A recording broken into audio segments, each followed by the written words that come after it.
લોકશાહીના મહાપર્વમાં માંડવી બેલ્ટમાં રાજકીય ગરમાવો, ભાજપમાં ટિકિટ કપાતા ભડાકો. કોંગ્રેસે દિગ્ગજ ચહેરા ઉતાર્યા તો આપે પંચાયત સ્તરે શક્તિ પ્રદર્શન કર્યું. લોકશાહીનો મહાપર્વ ગણાતી ચૂંટણીના પડઘમ હવે માંડવી નગરપાલિકા અને પંચાયત સ્તરે જોરશોરથી સંભળાઈ રહ્યા છે, જેમાં ફોર્મ ભરવાના અંતિમ દિવસોમાં રાજકીય સમીકરણોમાં મોટો ઉલટફેર જોવા મળ્યો છે. માંડવી નગરપાલિકાની ચૂંટણીમાં આ વખતે ભારતીય જનતા પાર્ટીએ પોતાની જૂની રણનીતિ મુજબ છેક છેલ્લી ઘડી સુધી ઉમેદવારોના નામ જાહેર ન કરી સસ્પેન્શન જાળવી રાખ્યું, જેને કારણે અનેક દાવેદારોની કાર્યકરોમાં ભારે ઉત્તેજના જોવા મળી હતી.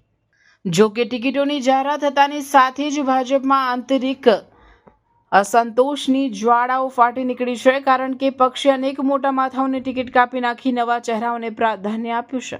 આ નિર્ણયથી નારાજ થયેલા ભાજપના પૂર્વ દિગ્ગજોએ બળવો પુકારી અપક્ષ કે અન્ય માધ્યમથી મેદાનમાં ઝંપલાવ્યું છે, જેમાં ખાસ કરીને વોર્ડ નંબર 1માંથી કૃપા કિરણ ચૌધરી, વોર્ડ નંબર 2માંથી મનીષ શાહ અને વોર્ડ નંબર 4માંથી સુભાષ ખેંગાર દ્વારા ફોર્મ ભરાતા ભાજપની વોટ બેંકમાં ગાબડું પડવાની ભીતિ સેવાઈ રહી છે.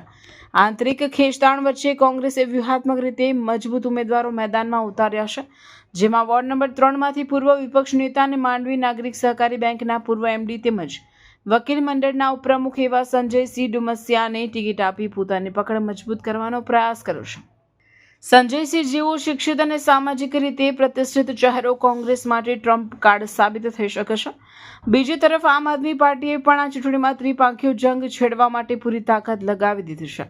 ભાજપમાંથી છેડો ફાડીને આવેલા વોર્ડ નંબર 6ના પૂર્વ કોર્પોરેટર રાજમીન ચૌધરી અને મહેન્દ્ર ચૌધરીએ આપમાંથી ઉમેદવારી નોંધાવીને ભાજપના ગઢમાં ગાબડું પાડ્યું છે. આમ આદમી પાર્ટી માત્ર નગરપાલિકા પૂરતી મર્યાદિત ન રહેતા ગ્રામીણ વિસ્તારોમાં પણ જોરદાર એન્ટ્રી કરી ચૂકી છે, જેનો પુરાવો એ છે કે તાલુકા પંચાયતની કુલ 18 બેઠકોમાંથી 16 બેઠકો પર અને જિલ્લા પંચાયતની તમામ બેઠકો પર પોતાના મજબૂત ઉમેદવારો ઊભા રાખીને સીધો પડકાર ફેંક્યો છે.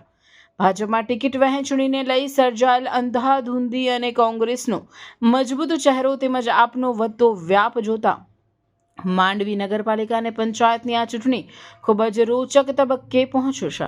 છેલ્લી ઘડી સુધી ટિકિટ ન મળવાને કારણે અનેક કાર્યકરોમાં રોષ જોવા મળી રહ્યો છે, ત્યારે હવે મતદારો કોના પક્ષમાં પોતાનો ઝુકાવ રાખે છે અને કયા પક્ષના સમીકરણો સાચા પડે છે તે તો આવનારો સમય જ બતાવશે. પરંતુ હાલ તો માંડવીનું રાજકારણ પૂરેપૂરું ગરમાયું છે અને ત્રણેય મુખ્ય પક્ષો જીતના દાવા સાથે મેદાનમાં ઉતરી ગયા છે. Bureau report, Dharmendrasinh Dumasia, Mandvi.